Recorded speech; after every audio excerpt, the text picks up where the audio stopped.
perkenalkan diri. Nama saya Sarah Budi Handoyo, mahasiswi semester 6 dari program studi Pendidikan Musik Universitas Lampung.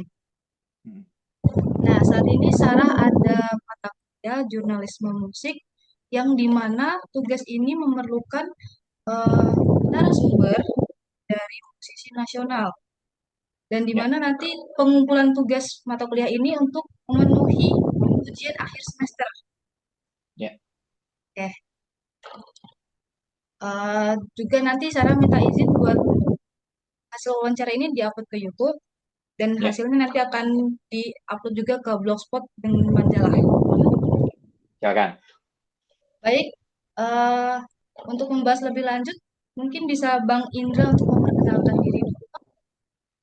Hai, saya Indra Prasta, pekerjaan musisi dan penulis lagu.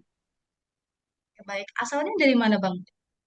Saya lahir dan besar di Pekanbaru, Riau, lalu hijrah ke Jogja untuk kuliah tahun 98 dan di sana membentuk The Rain bersama teman-teman.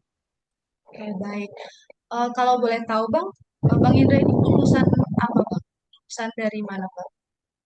Eh, saya lulusan GM, Fakultas Kehutanan, jurusan Teknologi Hasil Hutan. Eh, Waktu itu abangnya udah menekunin bidang musik itu dari umur berapa Bang?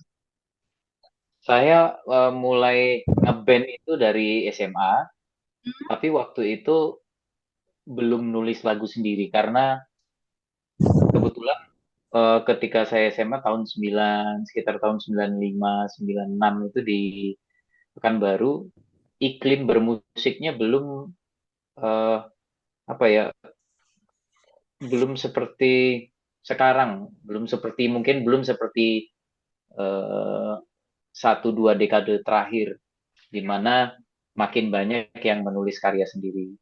Waktu itu pertengahan 90-an masih eh, eranya festivalan, festival musik dan lebih banyak, mungkin 90% lebih itu membawakan lagu orang lain, eh, semirip mungkin dulu dulu trennya itu gimana bawain lagu orang lain semirip mungkin.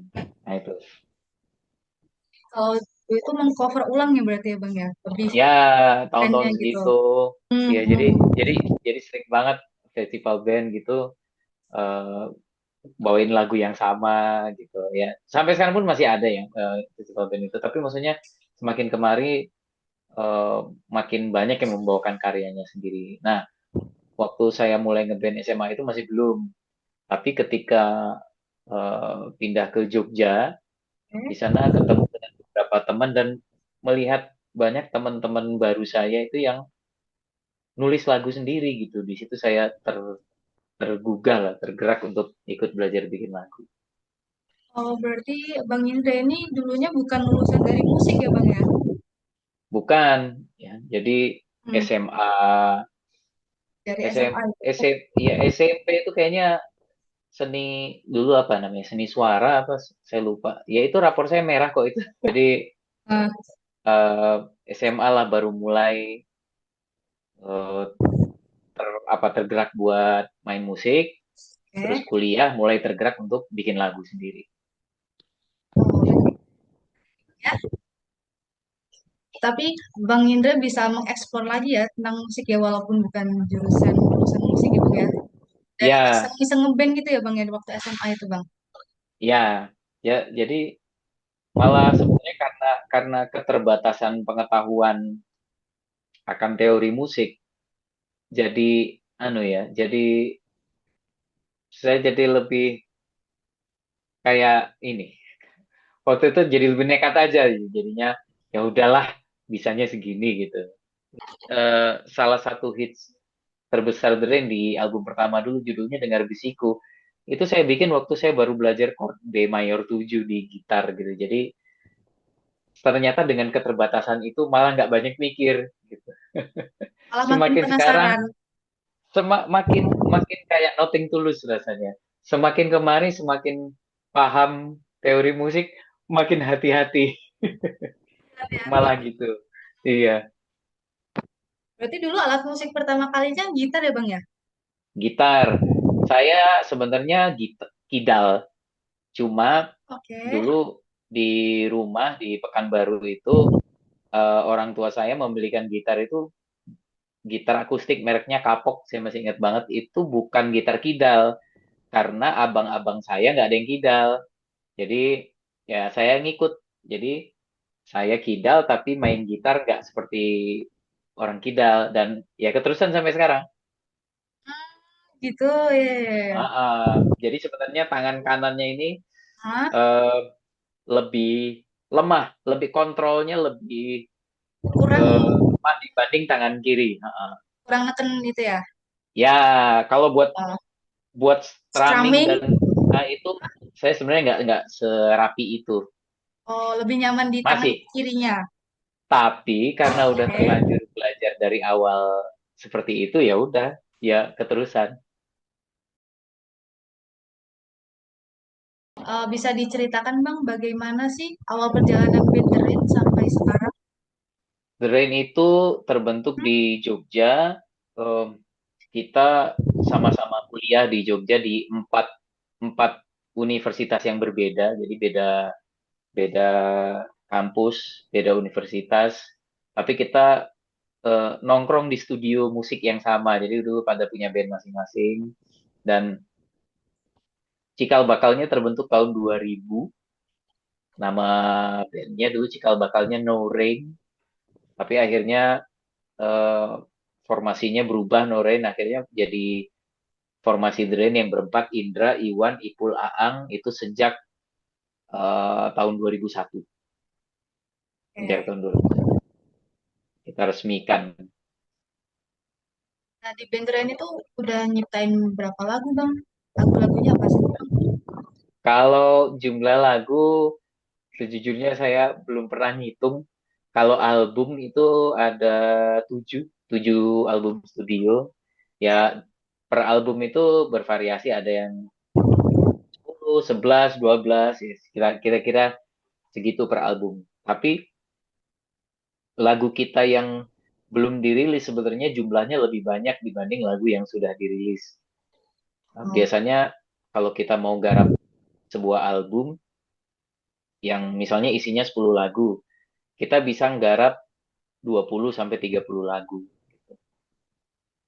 banyak sekali ya Bang ya. Dari tahun Ya, 2001 ya berarti itu Bang ya. 2001. Sampai sekarang. Sampai sekarang Masih manggung-manggung di festival gitu Bang. masih kita minggu depan kita berangkat ke Jogja, ada bangun di Jogja ya masih berjalan, alhamdulillah. Di salah satu lagu itu tuh ada nggak sih Bang progresi akor yang menarik atau harmoni yang menarik? Ya, Satu saja saya contohnya. salah satunya judulnya Terjebak Bersama. Kebetulan itu salah satu lagu favorit saya di The Rain. Oke. Em, itu, nah, saya itu nggak nggak nggak hafal banyak nama chord. Jadi saya dan Mas Iwan, gitarisnya The Rain itu kalau bikin lagu sama. Jadi kalau kita mainin explore aja, taruh jari di beberapa posisi. Wah Hmm? ini enak nih. Oh ya udah pakai aja gitu.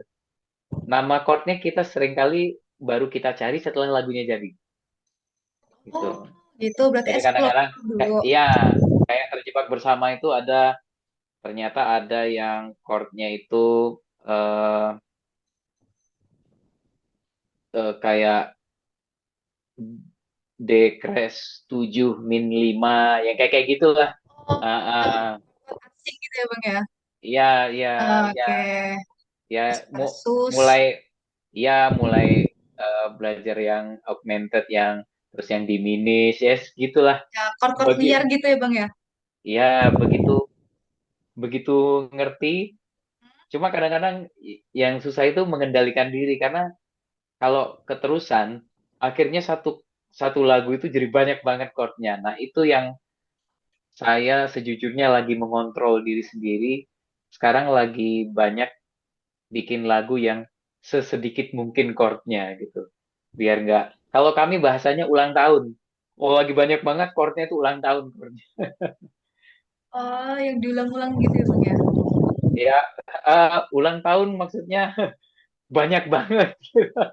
Jadi kayak Oh, kayak lagi kayak lagi perayaan gitu. mm-mm. Kalau saya sih lebih ke gimana caranya memperkaya lagunya dari notasi vokal gitu, tanpa harus chordnya banyak banget dan jelimet banget gitu. Pengennya sih begitu. Jadi mulai mulai banyak menyederhanakan chord gitu. Ada eranya ya kami bikin lagu, wah pengennya jadi sampai keriting lah pokoknya maininnya. Tapi tapi kita selalu ngomong ke teman-teman yang pengen mengcover lagu The Rain, Hmm. coverlah dengan gayamu, tidak harus ditiru persis gitu. Nah, selama 2 dekade ini, pasti kan banyak bawa perubahan, baik dari tren musiknya, terus teknologinya, hingga gaya bermusiknya. Apa sih yang membuat The Rain itu tetap relevan dan konsisten dari gaya bermusiknya sampai sekarang? Ya, eh, sejujurnya eh, eh, ketika menulis lagu tentang keresahan eh, usia muda gitu. Ya, ketika kami beranjak tua, sebenarnya keresahan itu tetap bisa dirasakan kalau kita rajin-rajin ngayal aja.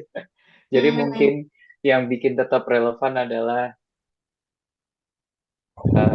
sering-sering memposisikan diri di eh, kita tahu siapa pendengar kita, usianya rentangnya di paling banyak di rentang usia berapa.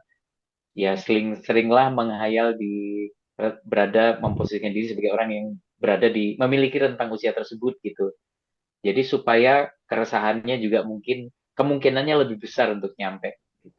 Nah, meskipun sekarang semuanya sudah berkeluarga, udah punya anak, tapi kita harus bisa merasakan keresahan ketika kita masih remaja lagi. Kita masih, iya, seperti kita kayak jadi remaja balik ke lagi. masa remaja. Ya, Oke. gejolak-gejolak yang dirasain waktu umur 18 misalnya. Hmm. Ya itu, dan salah satu cara yang ampuh buat itu adalah dengan, kalau buat saya pribadi, nonton film. Nonton film, Oh, nonton film jadi eh terinspirasi gitu. ya, film-film teenage ya, yang bikin kita kayak naik mesin waktu, kayak berada di sana gitu. Dan ketika eh, apa istilahnya theater of mind-nya udah terbangun, udah tuh emosinya dapat biasanya buat nulis liriknya, notasinya akan lebih mudah gitu. Mungkin itu salah satu yang bikin The Rain masih relevan sampai sekarang. Karena Wah, rajin ngayal. karena apa inspirasinya dari nonton film gitu ya, Bang ya. Ya, Dan ya anak-anak karena muda sebenarnya tentunya. iya, karena sebenarnya ya sesederhana jatuh cinta, patah hati, kalau yang itu dua itu aja, dua tema itu aja itu bisa luas sekali Iya, dikembangin. betul Tapi betul, memang Bang. tapi memang selama ya kurang lebih 1 dekade terakhir lah. Kalau The Rain lebih banyak banyak ceritanya ya tentang hidup secara umum gitu. Ada lagu kita judulnya Penawar Letih tentang keluarga. Ada lagu kita judulnya Di Perantauan, cukup harfiah tentang merantau. Ada lagu kita judulnya Mengembara, seperti itu juga. Jadi kalau semakin kemarin pengennya lebih luas aja temanya. Baik, Bang. Terima kasih, Bang. Eh, nah, di dalam The Rain itu kan Bang Indra sebagai gitaris. Kita Eh, ya, tapi gitaris sebenarnya dan saya vokalis. ya, tapi lebih ke ritme ya saya ya. Oh, lebih ke ritmenya. Kalau melodinya, Mm-mm. Mas Iwan Tanda, oh Mas Iwan Anda. Berarti Bang Indra tuh lebih ke vokalisnya ya? ya, Oke, tapi Bang Indra sedikit ngerti kan kalau tentang saran bertanya tentang gitarnya gitu, teknik ya, pemainan gitarnya. ya, Nah, apakah ada teknik finger finger picking atau strumming finger picking, ya, ya yang sering digunakan untuk menciptakan suasana dalam setiap permainan tren itu. Ya, kalau The Rain itu Hmm? lagu kita mungkin 95% itu gitar bass. Jadi lagu-lagu yang ditulis dengan gitar. Bahkan lagu-lagu yang hasil akhirnya mungkin teman-teman dengar eh, ritme utamanya itu udah terdengar piano misalnya, tapi sebenarnya ditulisnya tetap pakai gitar. Nah, kalau saya salah satu finger picking andalan ya main arpeggio ya. Saya suka banget main arpeggio ya. Rasanya itu kayak udah membangun ting, ting, ting, membangun suasananya aja. Kebetulan dulu dari kecil sukanya dengerin Iwan Fals. Jadi Hmm. kebawa ya, itu salah satu pengaruh terbesar. Kalau strumming, Oke. kita salah satu gaya strumming khasnya Dren yang banyak dipakai di lagu-lagu Dren itu ini beatnya tuh shuffle, jejing, gejing, gejing, gejing, gejing gitu. Main Jadi shuffle, oke. cet, cet, cet, cet, cet, cet gitu. Jadi kayak lagu Gagal Bersembunyi. Hey, kijing kijing kijing gitu, jadi shuffle itu salah satu yang paling banyak kita pakai. Strummingnya di shuffle. Kalau finger Eh, pickingnya itu arpeggio. ya itu yang paling sering ya kita pakai Eh, kalau Selain bikin. arpeggio itu ada apa lagi sih Bang? Kalau teknik finger pickingnya ada apa lagi? eh Apa ya kalau finger picking yang mensimulasikan piano itu saya nggak tahu tuh apa namanya gitu. Kadang-kadang misalnya kita pengen lagunya akhirnya nanti dimainin sama piano, tapi ketika live kita nggak bawa keyboardis gitu, kita finger pickingnya yaitu eh, voicingnya piano kita bawa ke gitar gitu, gitu. Kayak trill gitu ada sih Ketik, Bang ya? Trill itu ya, Bang. ya, ya, Oke. Lanjut lagi Bang ya. ya, Nah, di tahun 2010-an itu kan The Rain mulai mengeksplorasi variasi ritmik dan layering ya, gitar yang ya, lebih banyak. Betul. ya, Nah, apa sih pengaruhnya terhadap dinamika lagunya, Bang? ya. Tahun-tahun segitu kita memang mulai explore karena ngerasa mentok, karena ngerasa wah kalau kita nggak melakukan sesuatu yang baru ya bakal gini-gini aja. Hmm, Dan betul. tahun segitu juga kita udah lepas dari label sebelumnya gitu. Jadi babak baru lah buat Rain. Nah, makanya kita mulai explore dan tahun segitu kita mulai home recording. Jadi mulai banyak rekaman dari rumah, makanya lebih banyak waktu buat explore. Kalau sebelum-sebelumnya biasanya misalnya kita menghabiskan 2 minggu atau 3 minggu di studio, satu shift atau dua shift sehari. Kalau satu shift kan 6 jam. Kalau dua shift berarti 12 jam di studio. Begitu shift berakhir ya sudah gitu. Nah, kalau di rumah nggak ada batasan waktu, mau bangun tidur langsung ngulik juga bisa, langsung Ya, revisi. Akhirnya mulailah kita explore seiring dengan bertambahnya referensi yang kita dengar, lagu-lagu lain yang kita dengar. penambahan layering gitar itu ya, Bang ya. Iya, jadi waktu itu kita nggak terlalu pusingin kebutuhan panggung. Karena kalau kita terlalu mikir, ini nanti di panggung gimana nih kalau gitarnya terlalu banyak layernya, ya, ya bakal susah. Waktu itu kita pikir yang penting ini buat kebutuhan apa ya, audionya dulu aja, master master lagunya dulu aja. Masalah di panggung itu urusan yang berbeda, nanti bisa kita bikin aransemen yang apa lebih stage friendly gitu. Hmm, berarti itu untuk menyesuaikan yang buat enak didengar gitu ya, Bang ya. Buat Ya, kebutuhan panggungnya ya, nah, kita dinar. latihan lagi. Oh Ya, ya. kalau perlu dibikin aransemen yang berbeda gitu. Kalau sebelumnya di tahun 2010 itu lebih sering pakai gitar akustik ya, Bang ya, atau gitar Ya, model elektrik. ya, kalau kalau saya iya. Tapi semakin kemari semakin banyak elektrik. Nah, Makin kesini kayak udah explore kayak efek-efek yang digunain dalam gitar itu. ya, ya, betul banget. Dulu Ini kita dulu ada band referensi kita, salah satu referensi terbesar kita namanya Gin Blossoms. Eh, Band yang cukup besar di pertengahan 90-an. Salah satu lagu mereka Follow You Down. Kalau Sarah dengar itu sound yang kita pengen dapetin dulu di album-album awal terutama walaupun secara secara teknis kita nggak berhasil mendapatkannya karena keterbatasan teknis lah waktu itu ya. Tapi karakternya pengennya ke arah situ. Cuma setelah jalan beberapa tahun ya kalau kita stuck di situ-situ aja ya nggak bakal nyobain hal lain gitu. Rasanya rasanya pengen bisa bertualang dengan hal-hal baru. Akhirnya mulailah layering, sound-sound yang belum pernah Kayak dipakai sebelumnya. Gitu. kayak penambahan elemen efek delay sama reverb gitu ya Bang ya. Ya, itu salah satunya.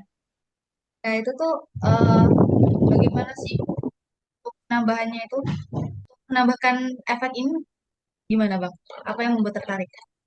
Karena lagunya butuh. Jadi eh, kita akhirnya nggak mau egois memaksakan pengen sound ini, nggak mau seperti itu, tapi lebih ke lagu ini butuh sound apa ya, lebih kayak gitu. Dan karena mungkin karena kemampuan menulis lagunya juga berkembang, ya kebutuhan akan soundnya juga berkembang dan berani itu.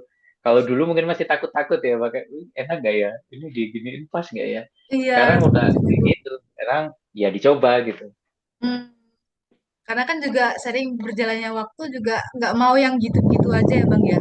Iya, Penggunaan efeknya betul. gitu. Betul.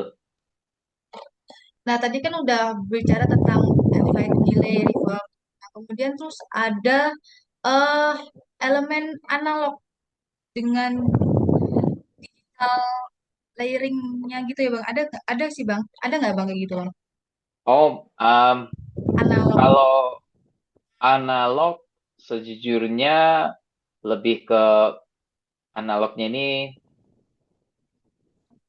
kalau buat recording sih kita seperti lebih banyak digital. Oh, lebih Nah, digital.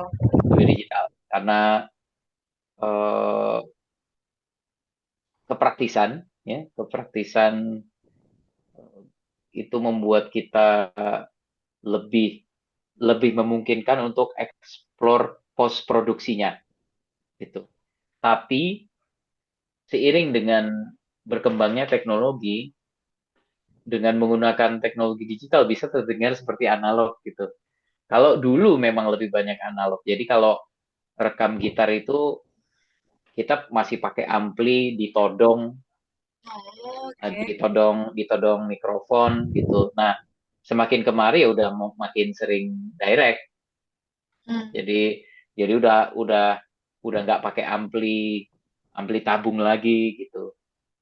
Lagi-lagi karena arah kita makin kemarin semakin ke home recording lebih banyak. Tapi lagi balik ke kemajuan teknologi teknologi tadi, sound analog itu semakin mudah disimulasikan. Meskipun harus diakui tetap beda gitu, warmnya suara tabung itu yang bener Hmm. analog ditodong pakai mikrofon SM57 gitu di depan amplinya, ditangkap ya dengan mic yang cocok, dapetnya tuh pasti beda ya Hmm. dari gainnya. Intinya dari source-nya udah bagus banget gitu.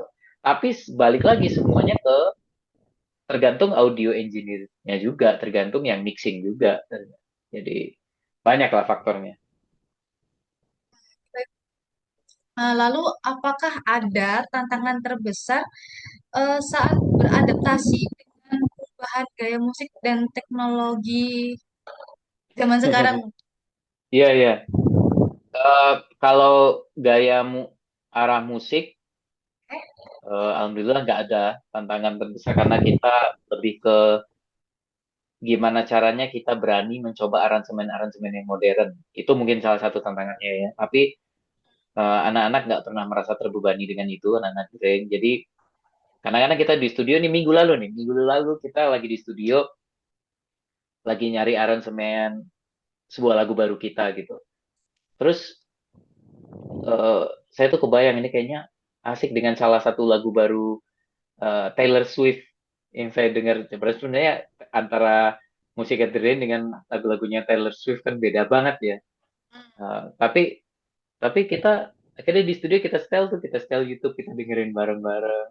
Oh ya part ini enak nih, bisa nih diginiin gitu. Jadi makin kemarin anak-anak makin terbuka untuk explore dengan berbagai aransemen modern dengan sound-sound modern gitu.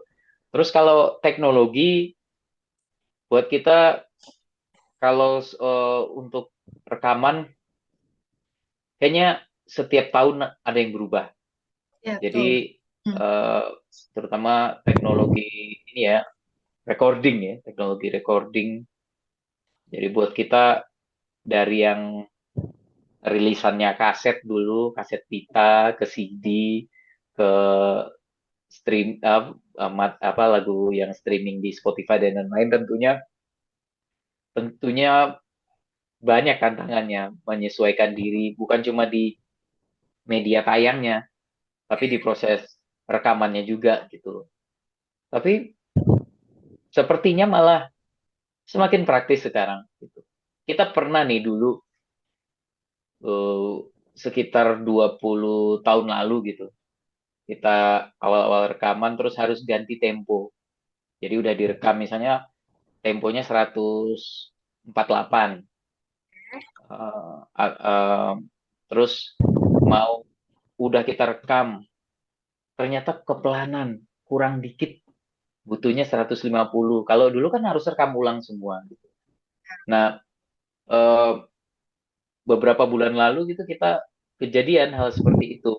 Lagunya temponya kurang pas gitu. Tapi sekarang sudah bisa tempo itu udah bisa di stretch tanpa mengubah eh, pitch-nya, tanpa mengubah pitch-nya. Jadi misalnya dia di D, kalau dulu lagu di D dicepetin kan jadi tinggi dan jadi kayak chipmunk gitu. Ya, Nah, benar ya. kalau sekarang udah memungkinkan buat dicepetin dikit ya, tapi nggak ekstrim ya nyepetin dikit tanpa adanya glitch, tanpa ada tek gitu. Jadi bersih banget gitu. Dan kita takjub banget sampai sekarang teknologi seperti itu.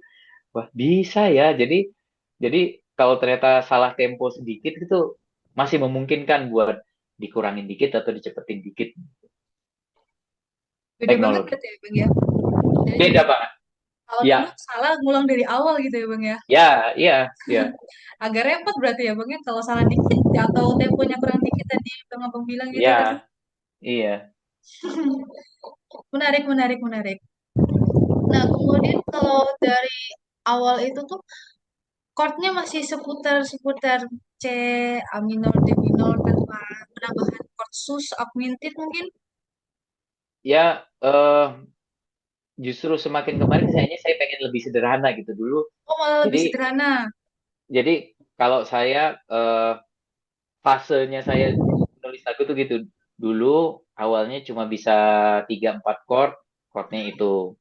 Mulai nambah chord semuanya pengen dimasukin. Oh, Diminish.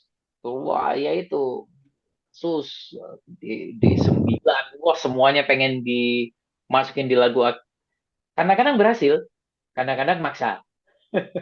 Jadi eh, akhirnya ya semakin mungkin semakin dewasa ya semakin ngerasa bukan berarti bisa semua chord itu bukan berarti harus ditunjukin di lagu-lagu kita ya sesuai kebutuhan aja.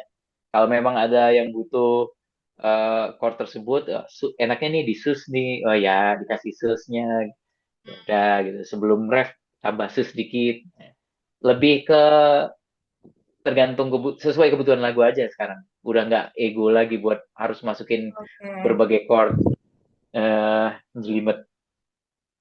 Malah kebalikannya berarti ya Bang ya. Dulu malah lebih jelimet, sekarang nggak mau disederhanain lagi berarti ya Bang ya. Ya, ya. Eh, sepertinya udah semua sih Bang. Untuk Siap. jawab semua pertanyaan tadi. Thank you Sarah, lancar-lancar. Oke Bang, terima kasih Bang. Keren banget sih Bang. Sama-sama. Salam buat Iya. dosennya. Sukses terus ya Bang buat The Ya, Rain ya. ke depannya. Sehat-sehat. Ya, kasih Bang. Sampai ketemu Sarah. Ya, Bye-bye. sama-sama. Dah.